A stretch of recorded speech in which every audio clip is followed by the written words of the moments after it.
Eu não ouvi essa distinção a respeito entre externalismo e internalismo em filosofia da mente.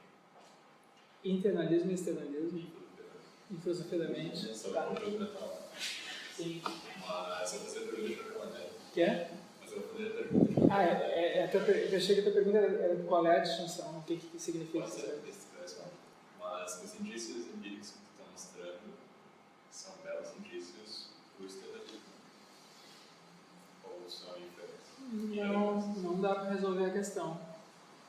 Eu acho que fica indeterminado, tá? Porque aí a discussão acontece num outro nível. Então, internalismo e externalismo. Essa é uma discussão assim, muito que tomou conta da literatura durante algumas décadas, tá? Agora meio que morreu, e é uma tese que tem uma versão em filosofia da mente e outra versão em filosofia da linguagem. Os argumentos são basicamente os mesmos, tá? As fontes são as mesmas. Então, isso começa com Hilary Putnam, uma sequência de artigos que Hilary Putnam escreveu no final da década de 60 e início da década de 70. O artigo mais famoso se chama O Significado do Significado. Então, ali ele apresenta como uma tese em filosofia da linguagem. Qual é o significado da palavra significado? E aí ele diz que a gente não tem uma boa teoria de significado, né? E aí ele apresenta aquele experimento mental do Terra Gêmea. E o objetivo ali dele é mostrar que quando a gente usa termos de espécie natural, por exemplo, água, ouro, ipê, tigre, cinamomo, eucalipto, quando a gente usa esses termos que se referem a espécies naturais, o significado da palavra é em parte determinado pelo ambiente circundante. E aí ele mostra, e esse é o externalismo que a gente fala, né? O internalismo é a tese segundo a qual o significado da palavra é determinado pelos meus pensamentos. São os meus pensamentos que determinam a referência. Se eu estou pensando uma coisa diferente, eu estou me referindo a outra coisa. Se eu tenho uma certa definição, certo? Digamos que eu tivesse uma definição. Ninguém tem uma definição dessas coisas, tá? Se eu tivesse uma definição de cinamomo, eucalipto, isso aqui. Eu tenho uma definição aqui. E tu tem outra definição também. Então, nós estamos nos referindo a coisas diferentes, a espécies naturais diferentes quando nós usamos essas mesmas palavras. Então, o que o Putnam fez? Ele elaborou um experimento mental em que tu tem pessoas e que internamente estão tendo exatamente os mesmos pensamentos. O pensamento que nós estamos tendo sobre a água é indistinguível do pensamento lá do sujeito no outro planeta que está tendo sobre a água. E, no entanto, aí vem a pergunta. Aí, o negócio experimental é esse, tem na intuição. Então, a água lá aqui é a garezol, lá é outra coisa. Né? A forma química dessa coisa lá é super complicada, enorme. A gente nem sabe qual é. Vamos abreviar para XYZ. Na verdade, a fórmula não é XYZ. XYZ é uma abreviação para algo que a gente não sabe o que é. Tá? Mas a gente sabe que não é a garezol. Então a pergunta é, quando eles falam água e nós falamos água, nós estamos o significado mesmo? E aí a resposta do Putnam é não, porque lá eles querem dizer XYZ, que quer que isso seja, e aqui a gente quer dizer água, H2O.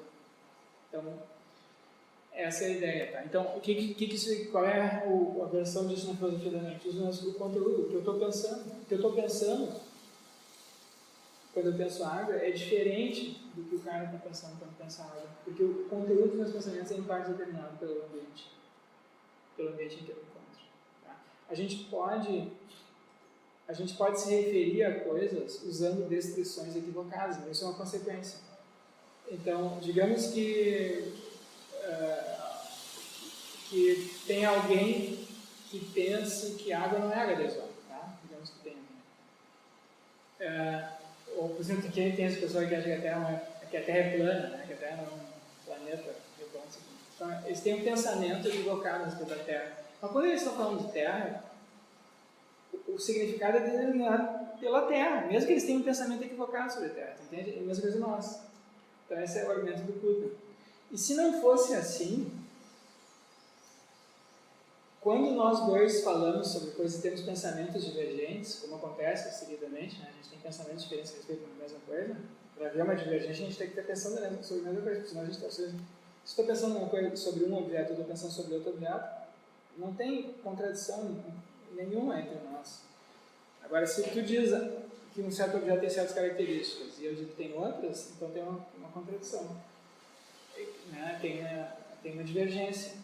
Então, o Putnam apresentou esse argumento como um argumento em favor do realismo científico, assim, para a gente conceber que os cientistas estão descrevendo a realidade, progressivamente melhorando as descrições. Quando acontecem mudanças conceituais, a referência tem que ser preservada, pelo menos grande parte da referência, não ser toda, né? Porque algumas coisas se descobre que não existem, né? Achar que existe não existe, então esses casos vão tudo bem. Mas assim, a maior parte daquilo que é referido no discurso científico tende a existir, mesmo que ao longo das mudanças conceituais. Então, esse foi o... Então, o que a gente está vendo aqui? A gente está vendo o material que eu estou apresentando aqui, que eu vim apresentando nas últimas aulas, é um material no sentido de mostrar que os nossos pensamentos, nossa mente, ela é a estrutura interna da nossa mente, o tipo de pensamento que a gente tem, ela foi moldada evolutivamente, psicologicamente. Então, que a mente não é... Quando a gente diz assim, eu posso imaginar qualquer coisa, né? Certo? Tem algumas coisas que ele pode imaginar, algumas coisas que eu imagino são verdadeiras, outras são meras ficções. Mesmo quando a gente está imaginando, isso tem certas balizas. E algumas dessas balizas são invisíveis para nós. Em geral, as balizas, a gente pensa dentro de determinadas molduras. E, em geral, essas molduras são invisíveis para nós. Agora, isso pode... Essa é uma discussão à parte da discussão sobre internalismo e externalismo, que eu posso ajustar, né, a tese internalista para molduras, e a tese internalista também. Então, tá? Então, não acho assim que só esse material que eu estou apresentando aqui, mas também tem certas estruturas da percepção, estruturas emocionais, estruturas sentimentais, que por sua vez produzem o tipo de consciência que a gente tem, o tipo de moralidade que a gente tem, o tipo de espiritualidade que a gente tem. Então, o que eu posso concluir daí? Que o significado, ou os conteúdos da mente são determinados pelo exterior, ou não são exterior? Não sei, acho que pode ter menos os dois sentidos, porque o que mais importa aqui são argumentos no sentido de mostrar que há essas estruturas e há essas balizas. Agora, se eu pegar individualmente os conteúdos e disser, não, é determinado de fora para dentro, de dentro para fora, aí não, eu acho que precisaria de argumentos adicionais, entende? Bom, teve internalismo e externalismo. A maioria das pessoas era internalista até pouco. Aí foi uma mudança, muitas pessoas aderiram ao externalismo, não todas, no entanto. Tá? E depois houve argumentos no sentido de criar teorias assim mistas, meio internalistas, meio externalistas, tem gente que defende isso. Tá? Eu tenho esse argumento, e tem os argumentos do Tripp, que são parecidos, mas não são iguais, sobre o significado de nomes próprios. Né? Mesma coisa. Alguma outra questão? No final da aula passada eu estava falando dessas metáforas e molduras linguísticas, né? Metáforas conceituais. E depois eu gostaria de voltar a esse assunto, tem muita coisa interessante aqui do George Lakoff a respeito disso. Sabe? A gente pensa por meio de molduras conceituais, e existem certas molduras, metáforas e molduras básicas, né? Metáforas básicas, metáforas conceituais básicas, e que são estruturadoras do nosso modo de pensar e agir. Então isso aqui, isso aqui, lembra quando o Rodrigo Ulloa veio aqui e falou sobre enantivismo? Uma das concepções que ele falou foi da mente incorporada. Então, esse material do George Lakoff pertence a essa linha de ciência cognitiva que se chama mente incorporada. Eles procuram mostrar que o modo como o nosso cérebro processa informações estrutura, né, a nossa mente. Então, o fato, por exemplo, que o nosso cérebro está sempre monitorando temperatura, está sempre monitorando gravidade, está sempre abaixo, está sempre, em geral, né, sempre monitorando assim, orientação espacial. Então, isso faz com que a gente tenda a usar metáforas de orientação para cima e para baixo, de temperatura, orientação espacial, como processos causais também, a gente está sempre monitorando, certo? Largo na caneta aqui, aí quando eu abaixo na mesa faz um barulho, então tem um processo aqui causal. Então a gente tende a usar esses processos como base para compreender outros processos que não são constantes, então por associação, certo? Então isso tem a ver, eles argumentam, com regularidades cerebrais. O tipo de corpo que a gente tem faz com que a gente pense, conceba o mundo de uma maneira. E isso é mais ou menos inescapável. Mesmo quando tu tem consciência de que tu está fazendo isso, tu não consegue deixar de fazer essa orientação. Elas são constitutivas da nossa maneira de pensar. A gente nem saberia como... Por exemplo, vou dar um exemplo que ele dá, o Lakoff. A gente tende a pensar na passagem do tempo, a gente tende a pensar a respeito do tempo espacialmente. Agora mesmo fui falar, falei passagem do tempo, se a gente vê o tempo estivesse passando, né? Como o ônibus, ele acabou de passar na rua. Então, sempre que a gente fala do tempo, né, a gente usa metáforas, ou quase sempre que a gente fala do tempo, a gente usa metáforas espaciais. O tempo está passando, o final de semana está chegando, né? Enfim, hoje a gente desenha uma linha, né? Nós estamos aqui no meio. E, no entanto, assim, do ponto de vista científico, não é assim que o tempo é concebido. O tempo não está propriamente passando. Tem eventos que estão acontecendo. Aí ele diz assim, então o que isso produz agora? Agora isso produz aqueles paradoxos filosóficos a respeito do tempo. Né? Será que o passado existe? Será que o futuro existe? Você está passando, que nem eu venho aqui, caminhei da porta até aqui, né? Mas a porta não, eu passei pela porta, mas a porta não deixou de existir. Então agora se o tempo está passando, então as coisas que aconteceram no presente agora estão no passado, o passado também não deixou de existir. Isso tudo é produzido, ele diz, esse tipo de problema assim, filosófico. Aí tu tem metafísica do tempo. Tem gente que diz que só o presente existe, tem gente que diz que o passado, o presente e o futuro existem, mas a gente está no presente, enfim, várias maneiras. Logicamente? Tem metafísica tem essa discussão. Né?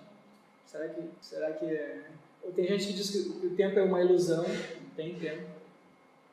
Tem um filósofo famoso, é o MacTaggart, que o Paulo Faria deu seguidamente dar curso a respeito disso, da realidade do tempo. Mas eu pretendo voltar a isso, porque tem muito mais aqui nesse material dele. Tem um livro que ele escreveu com um filósofo, ele é linguista, ele escreveu com um filósofo chamado Mark Johnson, que se chama Philosophy in the Flesh, filosofia na carne, certo? Então, eu procuro mostrar como muitas dessas concepções mais filosóficas abstratas são produzidas, né, pelo tipo de interação que a gente tem com o ambiente, em particular com o tipo de corpo que a gente tem. Então, muito interessante esse material. E eles são muito provocativos, eles acham que isso aí tudo contradiz a tradição filosófica. Então, tem uma discussão. Algumas dessas afirmações deles são muito assim, ousadas, provocativas, então a gente tem que saber avaliar se é verdade ou se não é verdade. Né, se de fato tem essa contradição, ou se os problemas filosóficos tradicionais permanecem agora nessa nova moldura, conceituação, nova maneira de entender. Então isso aí é uma coisa que a gente tem que avaliar. Aqui tem duas perguntas que eu queria fazer nessa aqui. Vocês acham que termômetro tem crença sobre temperatura? Não? Por que não? Quem disse não? Por que não? Por que não? Porque eles têm um mero marcador. Um mero marcador. Só tem uma função. Mas, por exemplo, tu tens crenças sobre a temperatura. Eu tenho. Por que tu tens crenças sobre a temperatura? O sentir a temperatura? Tá, mas o que significa que tu sente a temperatura? Calor, faz frio. Quando faz calor, o teu corpo reage. Mas o termômetro também reage. Se é um termômetro de mercúrio, ele aumenta. Se a temperatura baixa, ele baixa. Se é um termômetro ligado a um ar-condicionado, né, uma geladeira, ele liga a geladeira, desliga a geladeira. Mas ele não raciocina. A mesma coisa no teu corpo, né? O teu corpo transfira ou se recolhe. Né? Mas ele não raciocina sobre isso. Nossa. Nossa, sim. Eu saí com casaco. Sim, mas o termômetro, quando está ligado ao ar-condicionado, ele liga o ar quente, ele liga o ar frio. Então, a mesma coisa que seria o equivalente a tu botar o casaco. Qual que é a diferença entre tu e o termômetro? Do ponto de vista comportamental, tanto nós quanto o termômetro, esse aparelho, reagem de maneira diferente a temperaturas diferentes. Então, não basta assim tu dizer, ó, eu acredito, isso é só, sim, tu acredita. O que significa isso? Porque às vezes tu acredita em algumas coisas e diz o contrário, né? Isso seguidamente acontece com a gente. Né? Então, pega, por exemplo, um adolescente no ensino médio. Se eu odeio, te odeio, tu é um idiota, não sei o que, mas no dia seguinte estão namorando. Então, a gente não pode avaliar o que as pessoas, avaliar as crenças das pessoas pelo que elas dizem. O dizer é um comportamento entre vários outros. É um indicador, né, das crenças, mas tem que avaliar globalmente o comportamento daquele indivíduo. E da mesma maneira, com relação à temperatura. Então, qual que seria a diferença? Tu raciocina sobre a temperatura. Sim, mas tu pode ligar um termômetro ou um microcomputadorzinho ali que vai calcular quando é que tem que ligar, quando é que tem que desligar, se tem que botar mais umidade no ar. Tu pode montar uma maquininha ali ligada. Pode fazer um termômetro mais sofisticado que processa informações, certo? Então, raciocinar, o que seria raciocinar? O que é que o nosso raciocínio tem que que o da máquina, essa não tem? Aí, Wilton. Não, mas acho que tu já respondeu o que eu ia falar. Não, na tua pergunta, tá? Porque, por exemplo, em algum momento o termômetro não vai circular do computador, o termômetro não saberia, bom, a partir de agora vai dilatar, eu vou quebrar, né? Vai dilatar até quebrar, mas isso é claro. Esse artifício de computador, claro, essa temperatura, eu vou ter que fazer alguma outra coisa. Sim, mas assim, isso de dilatar até quebrar, às vezes as pessoas também, né? As pessoas fazem coisas até quebrar. Elas vão se comportando como eu Esse é o raciocínio, né? É a questão da consciência.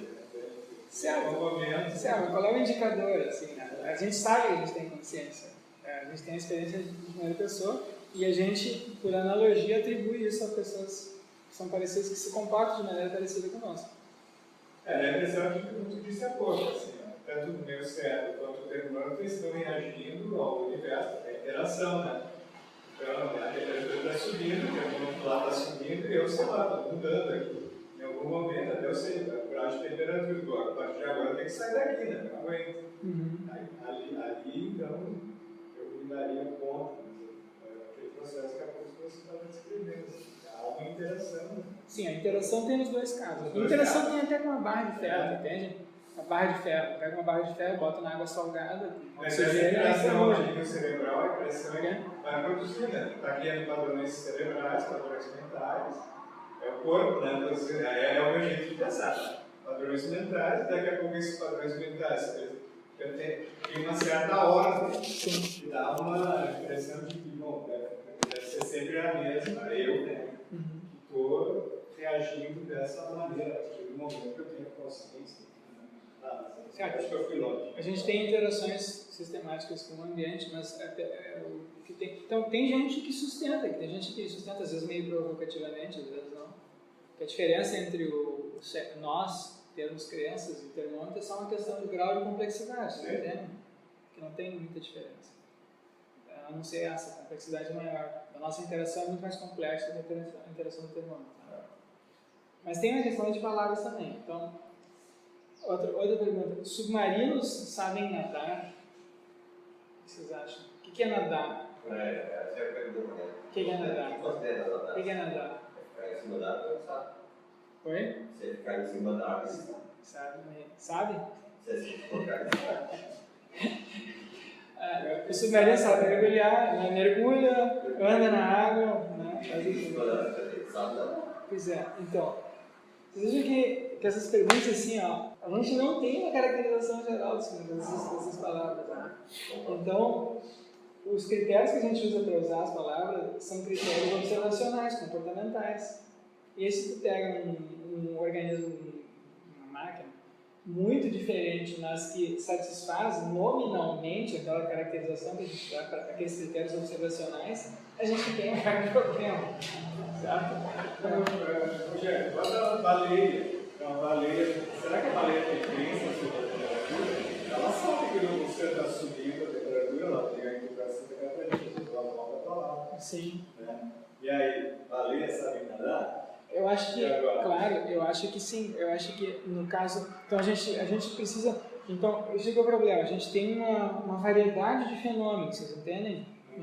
De máquinas, organismos simples, começa com bactérias, depois organismos multicelulares, aí plantas, animais, seres humanos.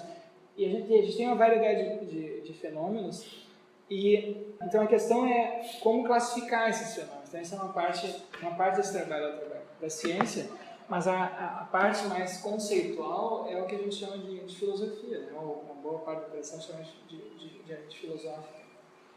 E a gente não tem bem fronteiras bem estabelecidas sobre isso, a gente tem alternativas, perspectivas diferentes que dão resultados diferentes na classificação, certo? Então, bom, uma coisa que que o pessoal da mente incorporada para o que esse pessoal da mente incorporada chama atenção, o pessoal da biologia também, tem uma diferença entre organismos biológicos, essas máquinas, que é o seguinte: nesses organismos biológicos, eles são, nós, outros organismos, fomos selecionados para se comportar no ambiente de tal maneira que algumas coisas aparecem para organismos em geral como sendo mais relevantes, como sendo mais salientes, como tendo importância.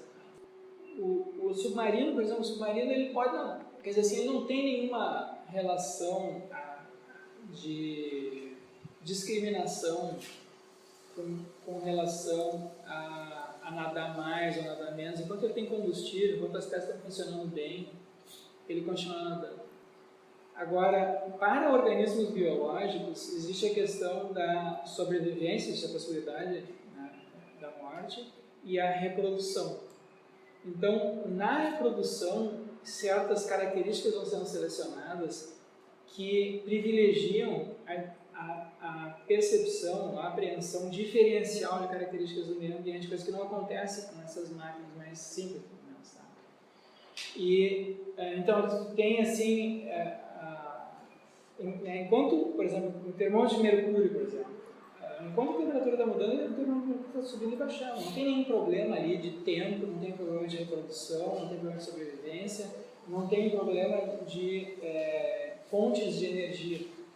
E para organismos, existe sempre esse problema. O organismo, para sobreviver, ele precisa adquirir energia do ambiente, metabolizar, crescer, se reproduzir, passar adiante aquelas suas características.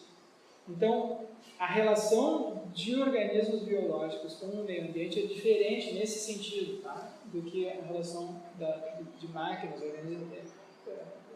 coisas inanimadas com o ambiente. Mas, claro, tem casos ainda assim intermediários que eu vou deixar de fora por enquanto, tá? Então, tem um certo tipo de discriminação do ambiente que é sempre relevante e que é sempre valorativa para organismos. O organismo, a gente não percebe as temperaturas como sendo apenas mais quente ou mais frio. A gente percebe elas dentro de uma moldura, ou dentro de uma moldura perceptual, na qual algumas temperaturas são mais agradáveis e outras são desagradáveis. Algumas permitem a nossa existência, sobrevivência, outras são impossíveis. Entende? A mesma coisa com relação ao termômetro. O termômetro não faz tipo de discriminação, por exemplo, uma temperatura qualquer, uma temperatura qualquer. Para nós, toda a percepção, toda a interação com o ambiente, tudo aquilo que no ambiente aparece para nós, é detectado porque ele é saliente de alguma maneira, foi selecionado como saliente para a nossa percepção, no sentido de que permite, existe alguma coisa que é valiosa ali naquele tipo de interação. Então a gente tem assim a seleção, o desenvolvimento, a evolução dos organismos no sentido de criar mecanismos automáticos, né, de discriminação de saliências no meio ambiente. Então, onde é que tem comida, onde é que não tem, onde é que tem ar, onde é que tem luz, onde é que tem perigos. E aí a gente tem assim esse é um tipo de interação que desde o início é valorativa, porque existe uma quantidade assim muito grande de informações que nós temos à disposição, que o organismo tem sempre que lidar. Um organismo, mesmo que seja uma bactéria, ele tem o ambiente no qual ele está, tem sempre assim, o potencial de colocar em risco aquela bactéria, o potencial de permitir a sua sobrevivência. Então, ela tem que criar mecanismos que permitam ela discriminar quais são os ambientes adequados para ela estar. Então, desde o início, essa interação com o ambiente é o que nós chamaríamos de uma interação valorativa, certo? Algumas coisas aparecem para aquele organismo como sendo valiosas e outras como sendo perigosas. E então isso fica registrado na gente, na forma de instintos, emoções, sentimentos e padrões perceptuais. A mente humana, por exemplo, uma interação a partir de uma perspectiva de primeira pessoa, tem embutido essas estruturas valorativas. Então isso aparece na nossa percepção, que eu estava falando para vocês na aula passada. A maior parte das informações disponíveis no ambiente ao nosso redor são discriminadas, não são consideradas. A gente percebe apenas aquilo que aparece para nós como sendo saliente. Então, por exemplo,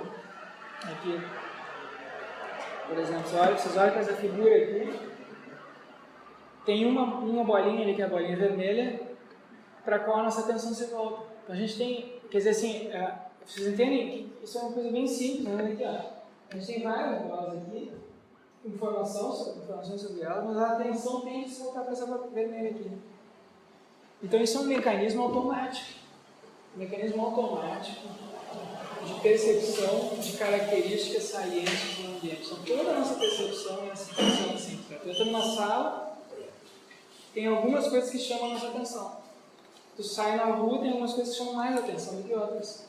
Nunca a nossa percepção do ambiente é uma mera absorção daquilo que o ambiente apresenta para nós. Tem sempre a absorção, ou uma percepção, a nossa atenção, ela é sempre seletiva. E essa seletividade é em parte moldada por aquilo que nos interessa, por aquilo que importa para nós. E essa importância, ela é em parte moldada biologicamente, em parte moldada culturalmente. Bom, qual que é o problema? A gente tem essas coisas que são salientes. Então, o que é saliente do ponto de vista biológico? A comida, o calor, frio, o ambiente mais agradável, precipícios, são horrorosos, predadores, né? A gente foge de predadores.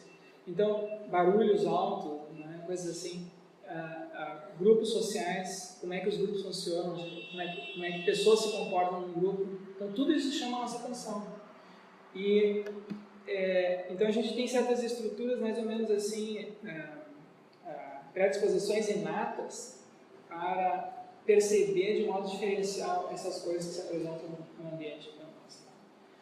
Qual que é o problema, então?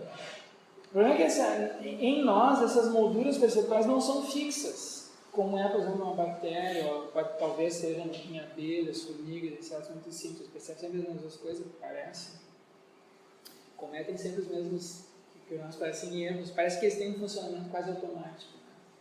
Em nós, não. Em nós, a nossa percepção pode adaptar, pode se autocorrigir, a gente pode mudar o padrão perceptual. Certo? Isso a gente vê claramente na evolução da cultura. Então, coisas que antes eram feias agora são bonitas e vice-versa. Né? Coisas comidas que inicialmente são desagradáveis, depois a pessoa com o tempo pode adquirir o gosto por aquele tipo de comida, por culturas diferentes têm gostos, desenvolvem gostos diferentes, tudo isso é adquirido pela cultura. Então, a gente não tem, aquilo que é importante para nós, não é fixo, varia com o tempo e varia conforme o contexto. Então, só que a gente não tem como ficar pensando sobre essas coisas o tempo inteiro, porque quando a gente está pensando, a gente está deixando de perceber, né? Então, na nossa mente, isso funciona de maneira automática na forma de seleção de padrões de percepção. A gente tem determinados tipos de eventos, coisas assim que individualmente, assim, que chamam a nossa atenção, então cores, certas cores chamam mais a atenção que outras, né? Certas temperaturas, certos ambientes, mas não é só isso. A gente tem também uma atenção seletiva para a percepção de padrões. Então, se a gente vê certos eventos se repetindo regularmente, isso chama a nossa atenção. E se alguma coisa foge ao padrão, isso também chama a nossa atenção. Então, se a gente tiver um grupo de pessoas, uma pessoa se comportando regularmente de uma certa maneira, isso chama a atenção, isso é introjetado. E se a pessoa rompe com aquele padrão, a gente também percebe isso. Então, a criança, o bebê pequeno, por exemplo, ela, né, a aprendizagem, como é que ela faz? Ela escuta inicialmente sons que ela não entende, mas os sons que se repetem começam a chamar mais a atenção dela. Então tem estudos com bebês sobre isso, tocando sons aleatórios. Toca sons aleatórios para a criança e ele fica monitorando o cérebro da criança. Aqueles sons aleatórios se repetem num número um pouquinho maior que os outros, a criança começa a chamar a atenção da criança. Então, a gente tem essa predisposição para não apenas perceber determinados eventos, mas também para perceber padrões, compreende? Então, isso aí dá origem a uma série... Então isso é fundamental assim, para o desenvolvimento da linguagem, para o desenvolvimento da cultura em geral, né, das narrativas. Então, preste atenção, por exemplo, a gente tem uma tendência, né, a achar mais atraente figuras, desenhos padronizados. Se é algo que é completamente aleatório, isso não chama tanta atenção quanto algo desse tipo aqui, por exemplo. Ou algo desse tipo aqui. Agora, se a complexidade desse padrão é excessiva, também a gente não presta atenção jamais. Nossa atenção tem uma certa proporção entre ordem aqui, a ordem do padrão, e a complexidade, a aleatoriedade, uma proporção intermediária ali, que chama a nossa atenção. Tá? E isso a gente vê, assim, isso é muito notável, assim, porque culturas diferentes, a gente vê aqueles padrões geométricos, né? As pinturas indígenas, por exemplo, diversas culturas. A gente vê isso na música, né? A música sempre ritmada. No caso, nos tem aquela correlação, por exemplo, aquela imagem de beleza que vocês tendem a ter, de simetria. Nós poderíamos aplicar ali também aquela espécie de, como é que é, obsessão por ordem da mente humana, assim. Eu acho que, bom, a explicação, isso não, eu acho que isso eu acho que é mais primitivo que esse desenvolvimento aqui, pelo menos é o que eu depreendi dessa literatura, da literatura que eu li. É um sinal de saúde. É um sinal de saúde, exatamente. Então isso tu vê em espécies que não têm essa percepção. Por exemplo, tu vê em borboletas, tá? Borboletas se sentem atraídas, porque tem aquelas asas simétricas. Então, se uma borboleta vê que a outra tem uma leve assimetria, ela já não é tão atraente. É rejeitada. Entende? Então, provavelmente foi produto da seleção de um tipo de seleção sexual, né, como um indicador de saúde. Então, isso aparece na música, né? Vamos ver aqui. Tá bom. Tá, então vocês conhecem esse tipo de música, né? Música indígena, sempre ritmada, certo? Então tem sempre um certo padrão. Mesma coisa, agora vocês pegam aqui. Mesma coisa, ó, tem um padrão que se repete. só que vai com pequenas variações. Padrão que se repete com pequenas variações, tá? E isso é o que a gente observa na natureza. Tem um padrão, por exemplo, tem um padrão do corpo humano, que se repete, mas com variações. Padrão da árvore, se repete, a árvore IP, mas cada uma é diferente da outra, certo? Uma fruta, uma maçã, uma banana, padrão, certo? Padrão perceptual, mas com pequenas variações. Então a gente tem a gente desenvolveu uma capacidade de perceber seletivamente essas coisas.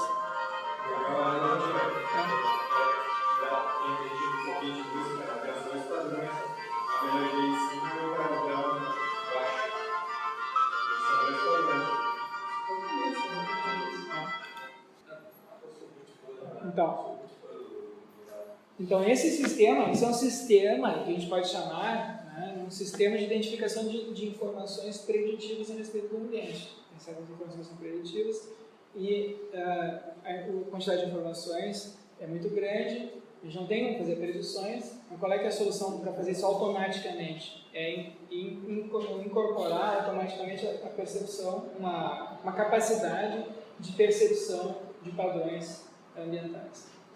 E então isso se dá origem então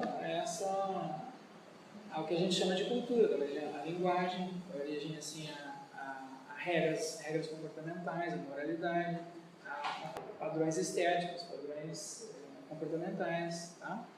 Mas existe um terceiro elemento em nós. Então isso são maneiras ou três aspectos das saliências ambientais para nós seres humanos. Tem o primeiro aspecto que é aquilo que aparece para mim individualmente como sendo saliente, então cores, sabores, cheiros, sons, coisas que são perigosas, coisas que são agradáveis, aparecem como sendo assim para mim individualmente como sendo valiosas. E depois a gente tem esse sistema, então essas coisas aparecem para mim como sendo salientes. E depois a gente tem esse sistema introjetado de percepção de padrões.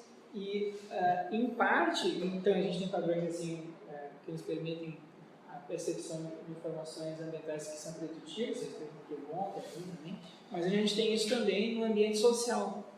E, socialmente, então, isso dá origem a isso que a gente chama de cultura. Então, a nossa cultura é toda ela formada a partir de padrões que se repetem, certo? Então, a gente tem padrões de fala, rituais, certo? Quando a gente encontra uma pessoa, a gente cumprimenta aquela pessoa, quando se despede, dá tchau. Então tem sempre uma certa moldura que se repete em diferentes tipos de interações. E, enfim, então se vocês pensarem assim no contexto da evolução da nossa espécie, em que não havia escrita, né? Então isso é claramente muito mais importante, assim, determinante. Mas a gente tem um terceiro elemento, que é, depois da revolução cognitiva, sobretudo, depois do desenvolvimento mais claro, assim, nítido, de uma perspectiva de primeira pessoa, a gente tem a consciência do futuro.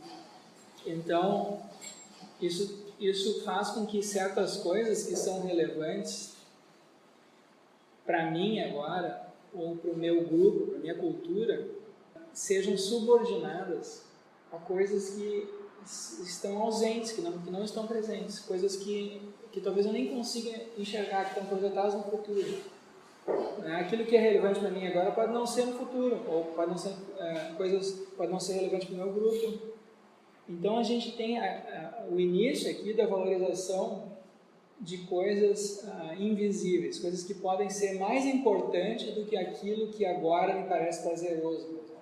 Coisas que me parecem prazerosas, atraentes nesse momento, mas a consciência do futuro me faz com que eu me comporte de tal maneira a colocar isso em segundo lugar. Tem outras coisas que são mais importantes. Então, um exemplo disso que por exemplo, o modo como a gente cria os filhos, né? Então, quando tu está criando uma criança, tu está cuidando, ela está pensando no que é importante para o desenvolvimento dessa criança, o que vai acontecer com ela no futuro. E a tendência dos pais é sempre a tratar aquela criança como sendo assim algo quase sagrado, fora de questão. Eu me sacrifico por ela, eu serei capaz de dar minha vida para os meus filhos, enfim. Acabou as festas. Acabou as festas, claro. Então, por quê? Porque isso agora aparece para mim como sendo mais relevante, né?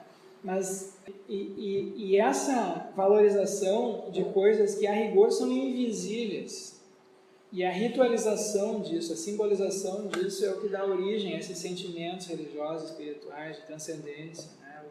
O culto, digamos assim, de coisas que são sagradas. São sagradas e invisíveis, a rigor. Então, vamos ver como é que isso aparece, né, na nossa cultura. Então, esse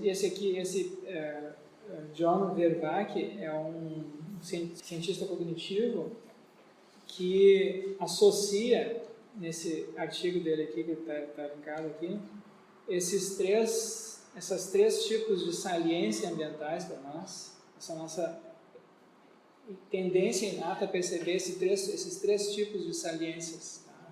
Saliências imediatas, saliências preditivas de padrões e saliências com relação ao futuro.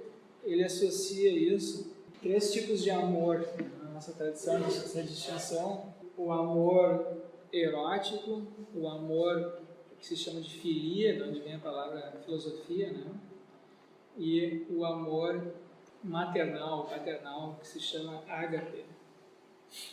Então, vamos ver, a gente tem coisas que parecem para nós imediatamente relevantes, atraentes, sexualmente atraentes, ou gostos, sabores, cheiros que nos parecem atraentes.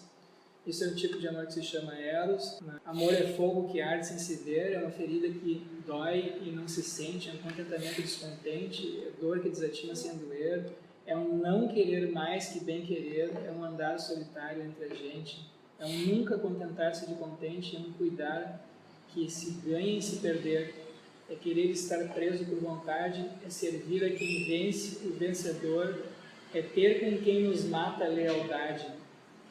Mas como causar pode seu favor nos corações humanos a amizade, se tão contrário a si é mesmo o amor? Vamos dar um exemplo disso que a gente pode chamar de filia, da percepção de um padrão, né? Um padrão comportamental com relação aos outros. Então vamos ver aqui o capítulo 27 do Tao Te Ching, do livro chinês. São coisas que parecem estranhas, né? Porque tem uma linguagem simbólica, mas podem ser lidas dessa maneira aqui, uma codificação simbólica, metafórica, de um certo padrão de comportamento. Tá? Então, olha o que o Lao Tse diz aqui nessa parte. Um bom viajante não tem planos fixos e não se preocupa em chegar. Um bom artista deixa sua intuição levá-lo onde ela quiser. Um bom cientista livrou-se dos conceitos e mantém sua mente aberta ao que é. Assim, o mestre está disponível a todos e não rejeita ninguém. Está pronto a usar todas as situações e não desperdiça nada. Isso se chama incorporar a luz. O que é um homem bom, senão um professor para o homem mau? O que é um homem mau, senão uma tarefa para um homem bom? Se você não entende isso, ficará perdido, por mais inteligente que seja. É o grande segredo. Então, nesse livro, a gente tem uma sequência de textos assim, desse tipo, em que ele apresenta um modo de vida e de harmonização com a natureza. Então, todos os capítulos apresentam esse mestre como um indivíduo que incorporou certos padrões de comportamento. Tá? E ele incorporou de tal maneira que ele age agora sem pensar. Certo? Ele diz explicitamente isso em diversos... Então, o modelo aqui é um modelo de alguém que se harmonizou de tal maneira com a natureza, reconhece os padrões naturais e que se conforma à natureza, se conforma aos padrões rítmicos, cíclicos da natureza, da sociedade, e age agora sem pensar. Porque o pensamento, ele diz, o pensamento consciente é o pensamento, digamos assim, egóico, é fonte de preocupações, de desarmonias, de incertezas e produz uma vida insatisfatória. Eu quis trazer esse exemplo aqui, eu poderia ter trazido exemplos da tradição ocidental, aí seriam exemplos assim, de moralidade, né? Ou de regras morais, regras comportamentais, regras institucionais. São sempre padrões de interação, de reciprocidade, de harmonização com a natureza e com as outras pessoas. Então, a percepção desses padrões leva à formulação simbólica em diversas culturas de diferentes modelos, né, de comportamento, mas modelos que têm essa base, né, essa base da reciprocidade, dos sentimentos de justiça, da empatia, da lealdade. E, por fim, a gente tem esses sentimentos, essas experiências de tipo transcendente. A gente tem assim uma capacidade de perceber ou de ter essas experiências em que coisas, eventos e objetos no mundo aparecem para nós como sendo mais importante do que tudo mais. E isso que aparece para nós como sendo mais importante do que tudo mais não são assim as coisas que nos dão prazer ou desprazer, não é a própria vida, não são as relações sociais, não são as relações institucionais, não é o trabalho. Tem coisas que se apresentam para nós, ou a gente tem experiências, as pessoas têm experiências de coisas que se apresentam para elas como sendo mais importante do que tudo isso.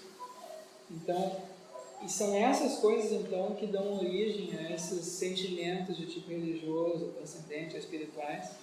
E é com relação a esses sentimentos que as pessoas buscam, tendem a orientar a sua vida. Tá? Então, é a conexão com esses sentimentos que faz com que as pessoas sintam que a sua vida é significativa, que vale a pena, que tem sentido.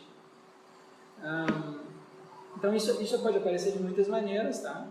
Isso pode aparecer, inclusive, assim, de maneira em contextos não religiosos, em contextos assim, pode aparecer em contextos culturais, pode aparecer em contextos artísticos, mas essa predisposição.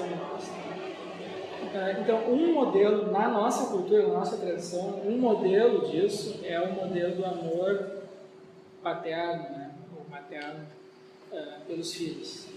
Porque para quem tem filhos, claro que tem gente que tem filhos e tem uma experiência muito ruim com isso, né? Acontece também. Tem pessoas que são melhores pais ou piores pais. Mas, em geral, as pessoas, quando têm filhos, elas sentem isso pelo menos algumas vezes, né? Em geral, muitas vezes. Porque é um tipo de relacionamento em que tu não se sente assim, tu não se sente atraído assim, sexualmente, não se sente atraído. Não é algo que, em geral, dê prazer para as pessoas, tem que ficar cuidando 24 horas de um bebê ou de uma criança pequena. E, no entanto, tu tem a sensação de que tu está fazendo alguma coisa ali, tu está se dedicando a algo ali que é mais importante do que tu mesmo. Então, é uma experiência de transcendência do ego. Tá? É uma situação em que tu faz coisas automaticamente sem que tu seja motivado pelos teus interesses egóicos ou pelos teus interesses de relacionamento. Não é uma relação recíproca, como são as relações assim, culturais, ou institucionais no trabalho, etc. Eu estou aqui trabalhando e depois estou recebendo meu salário. Vocês estão estudando, vocês vão receber, sei lá, um diploma ou a sabedoria aí dos professores aí. Tem sempre algum tipo de reciprocidade, e aí a gente tem os sentimentos que regulam essas interações, certo? Sentimentos de justiça, sentimentos de empatia, sentimentos de lealdade, de respeito à autoridade, enfim, essas coisas. Mas aqui, nesse contexto, não. Nesse contexto, são sentimentos diferentes, tá? E, então, isso, na nossa tradição, isso é um modelo, né, do tipo de experiência que a pessoa pode ter quando tem uma experiência de tipo espiritual. Então, eu estava falando com o Wilton agora nessa aula, porque eu me lembro de uma passagem do budismo em que o Siddhartha apresenta isso, né? O que ele quer dizer com compaixão, o tipo de atitude que seria mais adequada espiritualmente. E ele diz, eu posso estar enganado agora, o Wilton me lembra de uma outra passagem, mas a passagem que eu me lembro é em que o Siddhartha diz, não, pensa no amor do pai ou da mãe pelo seu filho, e tu agora expande isso para todos os seres, 4 direções diferentes, e trata todas as pessoas dessa maneira. Então isso seria o ideal da espiritualidade, tratar todas as pessoas dessa maneira como os pais, idealmente, claro que isso pode não funcionar bem, idealmente tratam os seus filhos, que é, tu não trata, tu se coloca, a gente não tem relações recíprocas com as crianças, porque as crianças, enfim, não sabem nada, não sabem cuidar de si mesmas, tem que ser alimentadas, tem que ser banhadas, trocadas, cuidadas, e tu também não pode simplesmente fazer o que a criança quer, né? Essa criança não pode estar sempre agradando a criança ou desagradando a criança, tu tem que pensar na criança, no que é melhor para aquela criança. Então, tu se coloca numa situação, numa posição de avaliar aquilo de fora e, ao mesmo tempo, levar em consideração o interesse da criança, o que é melhor para ela. É isso que tem que fazer. Então, às vezes, o melhor para a criança é que ela não ganhe o que ela está pedindo, sabe? Senão ela vai ficar manhosa, ou, às vezes, ela tem que fazer alguma coisa que ela não quer, né? A criança não quer tomar banho, não quer ir para a escola. Então, tu tem que forçar ela, tem que convencer ela, tem que usar, enfim, de alguma artimanha, algum mecanismo, enfim, tu tem que ter um certo comportamento que produza aquele resultado que tu sabe que será melhor para ela. Claro, tu pode estar errado, né? Tu pode estar errado. Então, tu pode estar errado e quem já teve filho aqui sabe, a experiência primeira, especialmente com o primeiro filho, é a de que tu não... Eu tive isso, a minha esposa também teve, conversando com as pessoas também, em geral, é assim que as pessoas reagem. Quando nasce o primeiro filho, tu não sabe o que fazer, tu vê como tu está despreparado. Por exemplo, então, quando meu primeiro filho nasceu, eu tinha, antes, quando minha esposa estava grávida, eu tinha regrinhas, fazer isso, fazer aquilo. Aí quando ele nasceu mesmo, nada funciona de acordo com o que tu tinha planejado. Sempre tem situações novas. Né? Sempre tem situações novas. Como é que isso aconteceu, gente? Como é que isso aconteceu? Então isso produz. No entanto, tu tá interessado em produzir o que é melhor para o filho, mas assim, a rigor eu não sei, certo? Então tu tem algo ali que é sagrado, está se relacionando, está tentando fazer alguma coisa que é maximamente valioso para ti, e no entanto tu não sabe. Então tu tem essa sensação de algo que está se relacionando com algo sagrado, e ao mesmo tempo tu tem a experiência imediata da humildade, porque tu tem que reconhecer, imediatamente reconhecer as suas limitações, certo? E os erros também. Todo mundo, não tem ninguém que não erre com os filhos. Então, por exemplo, meu filho teve febre, eu dei remédio demais para ele, ficou com hipotermia, enfim, foi horrível. Né? Quando eu vi que a criança estava tremendo de frio, era um bebê tremendo de frio. Claro, enfim, coisas assim. Né? Uma vez eu fui pegar ele pelo bebê conforto, ele estava sem o cinto, porque eu já não tinha saco, ele ficava botando e tirando o cinto, e aí o negócio soltou e ele foi de cara no azulejo, no chão, cortou o lado, né? Coisas assim. Então, aí conversando com meus amigos, não tem ninguém que não tenha feito coisas parecidas, tá? Então tu está lidando, e essa é a atitude, é a atitude de máxima valorização e ao mesmo tempo de humildade, de reverência. A reverência induz a humildade, porque tu reconhece a tua limitação. Então, esse é o amor, esse é o sentimento, tá? E que tu pode ter quando tu tem uma experiência espiritual. Então, eu dar um exemplo aqui de nós, que até contém, nós estamos em 13. Contém nós. Mesa lá de Cristo. Como é que é? Mesa de Cristo, né? 13, você apóstolo. Mas assim, ó, a gente viu todos nós, personalidades, histórias, egos, etc. Mas, eventualmente, se você conseguir, nós estamos em 13 pessoas aqui, alguma coisa nos trouxe aqui, né? E a gente está aqui trabalhando com você, sei lá, uma observação minha, tua, do Rico, de fulano, de Beltrano, e tudo está sendo construído. Isso aqui é um momento único. Acho que é parecido com esse, se a gente estudar tudo isso, tá? Bom, deixa eu dizer, então... mandala aí, pegou? A mandala, não, eu botei esse por causa do Wilton aqui, a mandala, tem o link aqui do templo budista também, que é bem interessante. Então, o que são essas representações de mandala? Vocês peguem aqui no templo budista, tem muitas imagens, né, e a representação da totalidade da personalidade, né, como a gente se relaciona com isso.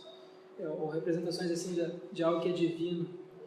Então, vamos ver como é que é esse amor aqui que é sagrado, esse amor do tipo materno, paterno.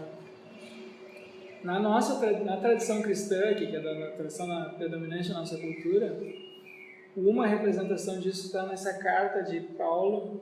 Isso me lembra, tanto na poesia tanto na poesia parece aquela música do Legião Urbana. Sim, a música do Legião Urbana é essa. Essa parte que também é o poema do Claro, a música do Legião Urbana é daqui, dessa carta de Paulo aos Coríntios, tá? Então, olha só como é que ele apresenta isso daqui. Então, aqui de novo, aqui ele está apresentando, isso aqui ó, é o que é sagrado no cristianismo. O que é sagrado no cristianismo, tá? Aqui que está além, aquilo que é importante é o seguinte, ó. É importante que vocês vejam o seguinte, isso que se apresenta como sagrado não é algo que é convencionado, tá? Não é algo assim que é escolhido, decidido. Isso que eu estou falando aqui, isso é a apresentação fenomenológica, aparece assim para as pessoas, tá? Então, quando tem, da mesma maneira que eu olho aqui para a sala, né, tem algumas coisas que aparecem. Por exemplo, eu olho para qualquer lugar, para qualquer lado que eu olho, tem sempre alguns objetos que aparecem para mim como sendo mais salientes e a minha atenção se volta para esses objetos, certo? Mas eu, por exemplo, estou num ambiente assim de troca com vocês, de relações, no ambiente institucional, no trabalho, na família, tem sempre alguns padrões, ou se eu estou caçando um bicho no período paleolítico, eu sei lá, plantando batatas, criando vacas, não importa. Tem padrões que se apresentam como salientes no ambiente. Isso não é algo assim que a gente escolhe, tá? Isso aparece para nós dessa maneira. Existem mecanismos automáticos, inconscientes, que fazem com que a nossa atenção se volte. Claro, isso pode ser alterado, a gente pode ser educado, né? Mas a mesma coisa acontece nesse domínio aqui, ó. Tem sempre algumas coisas que aparecem para nós como sendo mais importantes do que todas as outras aí. Tá? E isso foi sistematizado em culturas diferentes, maneiras diferentes.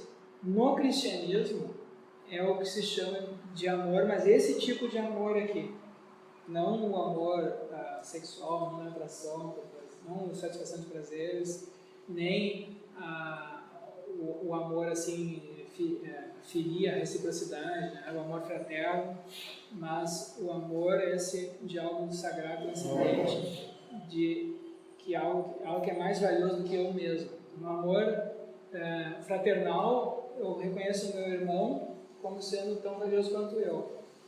Agora, nesse aqui não, eu reconheço algo mais valioso que qualquer um de nós, tá? Isso aqui é importante. Que é a atitude que os pais tendem a ter com relação aos seus filhos. Então, o que o Paulo fala? Olha só. Ainda que eu falasse as línguas dos homens e dos anjos, se eu não tiver amor, esse amor, ágape, se eu não tiver amor, sou como um bronze que soa, um símbolo que retine, um barulho. Ainda que eu tenha o dom da profecia e conheça todos os mistérios e toda a ciência, ainda que eu tenha tão grande fé que transporte montanhas, se eu não tiver amor, eu nada sou. Então, vocês vejam, ele está falando de coisas da nossa vida cotidiana, assim, dos nossos relacionamentos, ainda que eu tivesse ciência, ainda que eu pudesse fazer, que eu tivesse dando a profecia, que eu pudesse fazer milagres, né, transportar uma montanha, nada seria. Então tem coisa que é mais importante que tudo isso, tá? Ainda que eu distribua todos os meus bens e entregue meu corpo para ser queimado, tá? Nem que eu fosse um santo, se eu não tiver amor, de nada me aproveita. O amor é paciente, o amor é prestativo, não é invejoso, não é arrogante, nem orgulhoso, nada faz de inconveniente, não procura o seu próprio interesse, não se irrita nem guarda ressentimento, não se alegra com a injustiça, mas rejubila com a verdade. Tudo desculpa, tudo crê, tudo espera, tudo suporta, o amor jamais passará.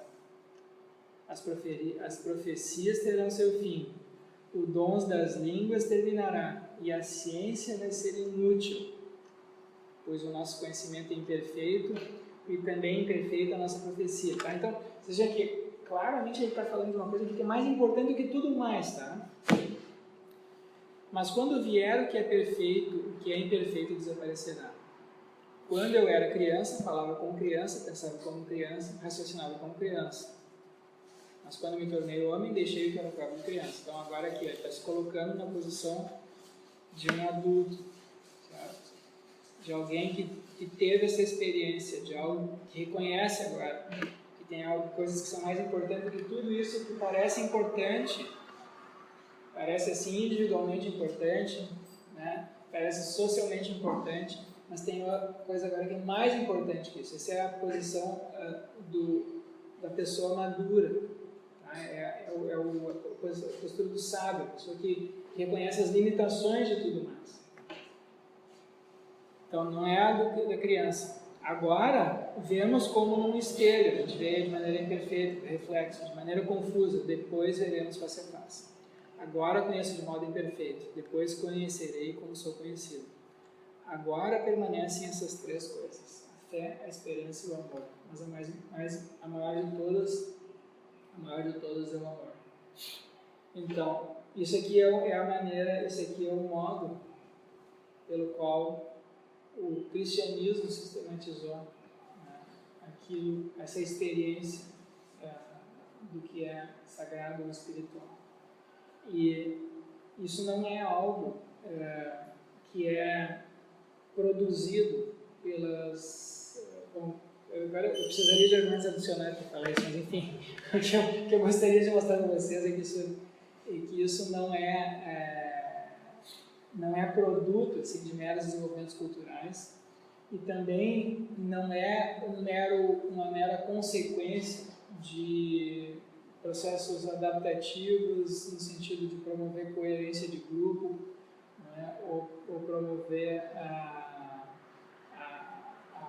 moralidade dos grupos e coisas assim. Porque a gente tem outros mecanismos que produzem isso na cultura.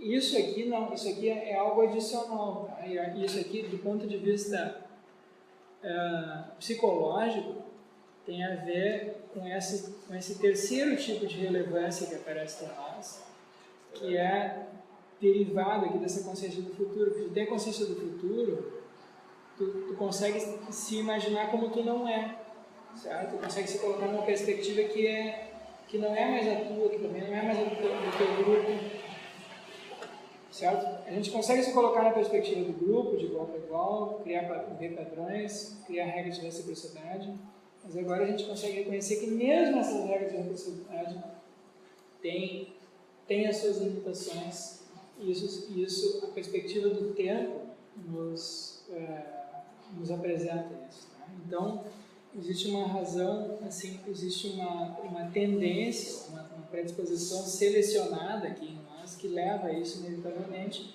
e isso eu acho é a razão, assim, do ponto de vista evolutivo, biológico, para o desenvolvimento das diversas religiosidades, diversas tradições assim, espirituais. Não há nenhum grupo humano que não tenha algum tipo de espiritualidade. E a nossa mente foi adaptada para isso. Então a gente tem essa predisposição natural. Então, o que eu gostaria de mostrar para vocês, mas não vai fazer agora, é que a ideia de que religiões ou crenças têm uma função meramente moral, eu acho que é falsa. Tá? A função da religião, a razão pela qual as religiões emergem, deriva desse tipo de experiência que a gente está predisposto a ter. Então, a ideia de que religiões são conjuntos de crenças ou instituições apenas também é falsa. A religiosidade é a expressão, as instituições religiosas, as culturas religiosas, as teorias religiosas, as crenças religiosas, são a expressão institucional ou simbólica desse tipo de experiência. Então, a gente pode ter essa experiência do amor, aqui que o Paulo está falando, e a gente tem, né, mesmo que em contextos não religiosos, e a gente pode também ter a experiência da ausência desse amor, a experiência da ausência do sagrado, a ausência de não estar à altura disso, ou de não corresponder a isso, certo? E esse é um tipo, então a gente tem a experiência, no primeiro nível a gente tem a experiência do prazer, do desprazer, a gente tem a experiência das relações de reciprocidade, a falta de reciprocidade, a injustiça, a deslealdade, né, a indiferença, a gente tem isso também, certo? No segundo nível, porque a gente tem essa percepção de padrões. E aqui, nesse terceiro tipo de experiência, a gente tem essas experiências de coisas como sendo sagradas, e a gente tem a experiência da falta disso, que tem uma fenomenologia diferente. Então, o sentimento que a gente tem quando a gente sente isso, não é um sentimento de injustiça, não é um sentimento de ser desprezado, de ser maltratado, de ser traído. É um sentimento diferente. Tá? Então, eu vou terminar aqui com essa música também do Bach. Essa música do Bach, essa aqui é do Paixão segundo São Mateus, do Bach. Então, alguém aqui não conhece essa música? Vocês não conhecem? Quem conhece? Vocês não conhecem? Tá. Então, olha aqui, ó. Isso aqui vai ser a coisa mais importante que eu vou apresentar para vocês no semestre inteiro, porque essa música aqui... Vocês escutem depois em casa. Essa música aqui é considerada, aí, pelos entendidos de música, como a música mais bonita de todos os tempos. Tá? A música. Tem muita gente assim, não todo mundo assim. Se não é uma das 4 ou 5 mais bonitas. É top 1 na lista da história de grandes músicas. Top 1. Então, se vocês escutarem essa música assim, e deixarem ela penetrar, vocês vão ter uma experiência mística, tá? Eu acho. Tá? Então, o que é essa história? Então, o Bach musicou a Paixão de Cristo. Tá? Jesus entra em aquelas pregações, depois ele é preso, atraído por Judas, preso, condenado. E quando ele foi preso, tem uma... Antes dele ser preso, ele se reúne com alguns discípulos, inclusive Pedro, e o Pedro, ele diz que vai acontecer. Jesus diz para alguns os apóstolos que vai acontecer, que ele vai ser preso e morto. E aí o Pedro diz que não pode acontecer, não vai acontecer isso, blá blá blá. Aí fala que e aí eles você vai me negar 3 vezes. Exatamente. Então, vai ser sacana comigo. O Jesus diz, o Pedro, eles declaram um amor para Jesus, e o Jesus diz assim para o Pedro: antes do galo cantar, vai me negar 3 vezes. Tá? E acontece isso, porque aí eles prendem Jesus, e aí o Pedro leva ele para a prisão, e aí o Pedro vai ver o que está acontecendo no meio da multidão, só que os guardas estão atrás dos outros apóstolos, e aí pergunta: conhece Jesus? Alguém conhece ele? E Pedro diz: não. Quantas vezes? Esse é o amor do Pai. Tá, mas olha aqui, não. O que eu quero dizer é o seguinte: essa música aqui, essa música, então que essa música, o que está musicado aqui é o sentimento de Pedro, o sentimento que tomou conta de Pedro quando o galo cantou. Quando o galo cantou, ele se deu conta, ele se lembrou de manhã, de madrugada, o galo cantou e ele se deu conta que ele tinha negado Jesus 3 vezes, tá? E aí ele pede perdão, Mas o bonito é que Jesus diz que Jesus, ama Pedro independente disso. Claro. No passado ele já... Então esse aqui é o sentimento do sujeito que se deu conta que não estava à altura, que não correspondeu a esse amor, tá? Então presta atenção. Vamos ver.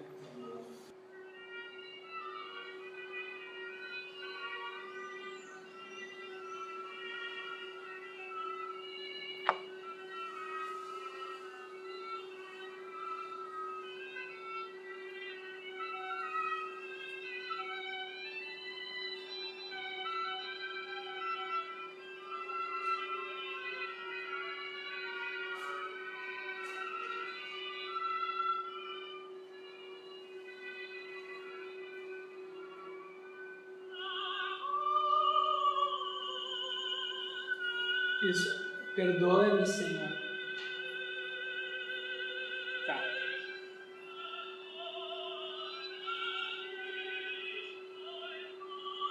Então é o seguinte, você tem que depois se trancar em casa, apagar as luzes, fechar tudo, escutar essa música bem alto, tá?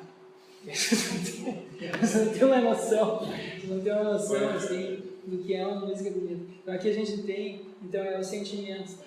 É o sentimento, esse sentimento, algo sagrado, algo sagrado aqui, com o qual ele está se relacionando, mas ele não está à altura disso, certo? E, bom, continuamos na semana que vem, ok?